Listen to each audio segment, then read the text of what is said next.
11 मार्च 2020 ते पाकिस्तान जो हिकु क़ाबिल पायलट 23 मार्च परेड जी रिहर्सल कंदे हिकु F-16 जहाज़ किरण जे हादसे में शहीद थी वियो। वो गिर गया क्रैश हो गया वो तेरी खैर बहुत स्पीड में गया ये। नोमान अकरम हिकु बहितरीन पायलट 9th स्क्वाड्रन जो विंग कमांडर ऐं शेर अफगन ट्रॉफी 2019 जो फातिह बि हुयो।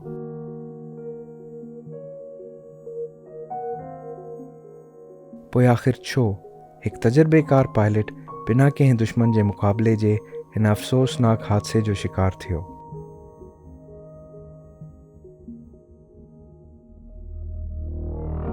नोमान अकरम हिन हादसे खां कुझु सेकंड पहिरियों हिकु ख़ासि हवाई करतब करे रहियो हो जंहिंखे स्प्लिट एस मैन्यूवर चइबो आहे। स्प्लिट एस मैन्यूवर में पायलट जहाज़ खे हवा में फेराए उबतो कंदो आहे ऐं हेठि जी तरफ़ ईंदे हिकु दाइरो ठाहींदो आहे। हिन करतब लाइ तमामु ज़रूरी ॻाल्हि इहा आहे त हिन खे हिकु ख़ासि ऊचाई तां शुरू कयो वञे त जीअं जहाज़ खे वक़्त सां ज़मीन जे घणो वेझो पहुचण खां अॻु सिधो करे सघिजे। ऐं इहा ई उहा ग़लती हुई जेका विंग कमांडर नोमान अकरम खां थी। नोमान अकरम उन ॾींहुं जहाज़ खे काफ़ी हेठाईअ खां मथे खणी वियो ऐं 2 भेरा जहाज़ खे हवा में गोल फेराइण खां पोइ स्प्लिट एस मैन्यूवर करण लाइ जहाज़ खे उबतो करे हेठि जी तरफ़ खणी आयो। पर ऊचाई थोरी घटि हुजण जी वजह सां जहाज़ तमामु तेज़ीअ सां ज़मीन जे वेझो अची वियो ऐं हू जहाज़ खे वक़्त सां वापसि सिधो करे न सघियो। अहिड़े मौक़नि ते पायलट वटि जहाज़ खां ॿाहिरि निकिरण लाइ इजेक्ट करण जो ऑप्शन मौजूदु हूंदो आहे, पर नोमान अकरम ईअं न कयो।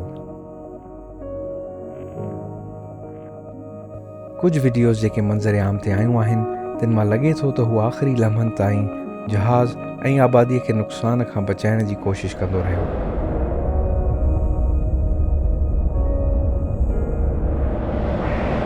अहिड़े ई हिकु ॿिए हादसे में US एयर फोर्स जो कैप्टन क्रिस स्ट्रिकलैंड आख़िरी लम्हनि में पंहिंजे जहाज़ मां इजेक्ट करण में कामयाबु रहियो।